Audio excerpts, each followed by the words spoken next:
Welcome back to Radio Boston. I'm Meghna Chakrabarty. Okay, a true treat now. We're going to spend the rest of the hour with actor Jim Carter. He's been in countless productions, but you probably know him best as that lovable starched collar, the butler, Mr. Carson, in Masterpiece's Downton Abbey. I don't like it, poking and prying around the house. What's to stop them pocketing the spoons? I doubt they'll look in the pantry. In the library, slipping the odd first edition into their back pocket. You've a very poor opinion of your fellow man. I have the opinion that life has taught me. Oh, Jim Carter. He's been nominated for 4 Emmys. He's won 3 Screen Actors Guild Awards. And tonight, he'll be performing Magic and Entertainment at the Somerville Theatre. On Sunday, he'll be at the Regent Theatre in Arlington, all in support of WandAid, a disaster relief organization. But he joins us right now in the studio. Jim Carter, welcome to Radio Boston. Hello, thank you for having me, Meghna. It's a delight to have you. And I'm going to ask you about WandAid in a second, but hearing that clip from Downton, it made me wonder.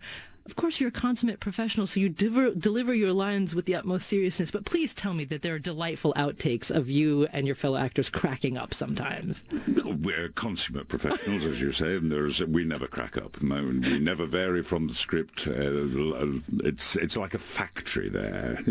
No, we enjoy our work, yeah. And the more serious the scenes are, the more we laugh, I think. I can only off imagine. Camera. I can only imagine. Because they give us such pleasure as viewers. I can just wonder what it's like on the set.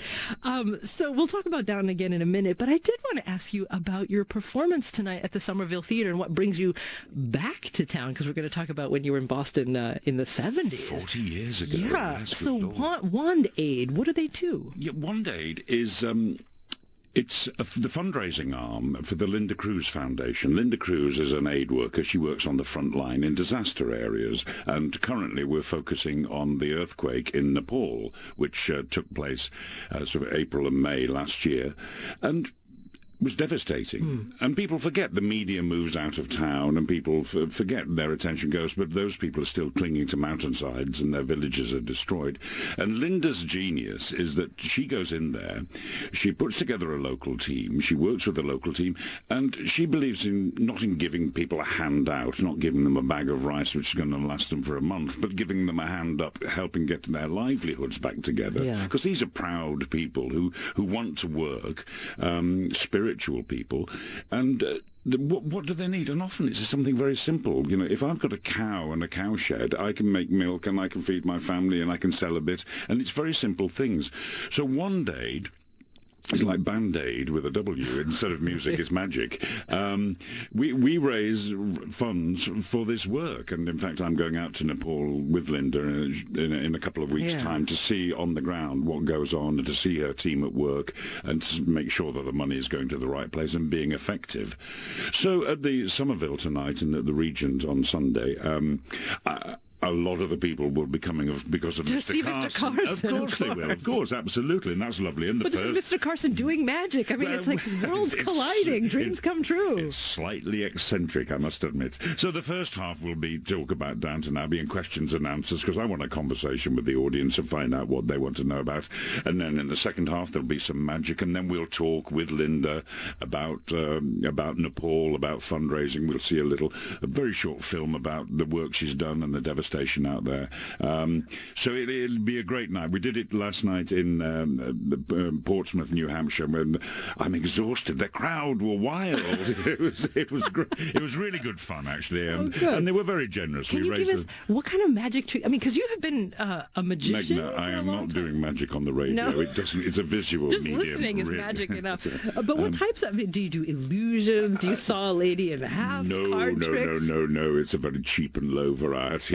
No, there's not. I couldn't have got my saw through customs, I don't think. Not in this day and age, for sure. That's it. Well, so this actually gives us a good segue into the fact that we said earlier you're back in Boston now because what was it, in the 1970s? 1975, 40 years ago. Yeah, I was but a child. And you were doing magic? No, we were at the Charles Playhouse, close by here, and downstairs there's a cabaret room, and it was a show called the Wild Stunt Show, and we came for 6 weeks. We stayed for 9 months, and it was because there's such a big student population, they loved it. It was vaudeville sort of show, mailbag escapes, escapology, magic, and vulgarity, really. Mr. Carson wouldn't approve at all. Well, obviously, you are extraordinarily well known around the world now for Downton Abbey, but your acting career was long and storied even prior to that. Just to name a few here: Shakespeare in Love, Richard III, Madness of King George. My husband wants me to mention The Singing Detective. Your husband is a man of great taste. So, given the fact that you've had such a career with so many high watermarks so far, what does Downton mean to an actor like you? Well, has it changed things for you? Well, for all of us, it's changed things, I think, because Downton is indescribably huge. It's a phenomenon. Maggie Smith is probably the biggest thing she's been in. For all of us, it's the biggest thing we've been in, and possibly the biggest thing we will ever be in. Did you have any inkling when you were first cast? Not at all. Yeah. You do a costume drama, and I've done a fair few, Madness of King George, and others on TV. And you hope that people will enjoy it, and you hope that it'll be good. But we couldn't have legislated for the fact that it's taken off like this. It's sold in 225 territories throughout the world. Did you know there were 225 territories in the world? No, of course not. So, it's a global thing. So it's enormous. And it's odd, really, having worked for 40-odd years before Downton came along, to suddenly be nailed down as Mr. Carson. But the upside of it is that it gives me a platform to be here talking to you, talking about WandAid, doing some fundraising, working for a charity. You know, so that's very positive. Well, what's your favorite thing about Mr. Carson? Well, my favourite scenes are with Mrs. Hughes, of course. Of course. Of course they are, because Mr. Carson, old curmudgeon that he is, stuffed shirt that he is, there is a heart in there somewhere. So while he's when it's not complaining about how there's a lack of sour cream and horseradish. Yes, exactly. Yeah, when he's not being a pompous old fool, there is a heart under there, and that comes out with Mrs. Hughes. So that's my favourite thing, really. And it's nice when you can sneak in a little bit of humour as well. I mean, Mr. Carson dealing with the telephone, or modern life. In modern life, and he don't get on. Yeah. Well, so I'm curious then, given that this is Downton's final season, which is, just got a couple episodes left here in the United States. It's already wrapped up its run in the UK. Yeah. I mean, is it a relief to you? Because can characters like this become a burden to an actor? Do you worry that from this day forth, whenever you go anywhere, you'll be seen as Mr. Carson first and not Jim Carter the actor? I think that's a possibility. History will prove whether that's right or not. At this stage of my career, it doesn't worry me so much. If I was, 40, I think, would I want to be known as Mr. Carson for the rest of my life?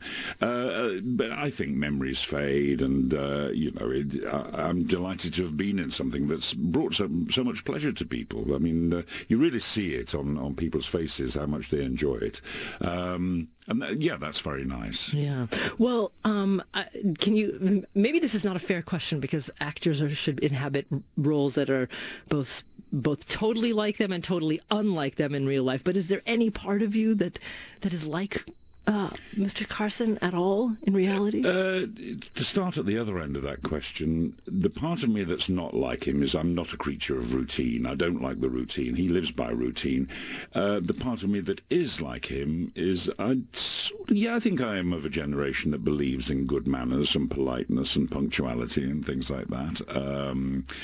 I struggle, like Mr. Carson, probably like a few older people, with modern technology, and the pace of the world and the need for people to be on social media, to feel that they validate their lives by posting pictures of themselves every second of the day. We don't know anything about that. No, I don't get that at all.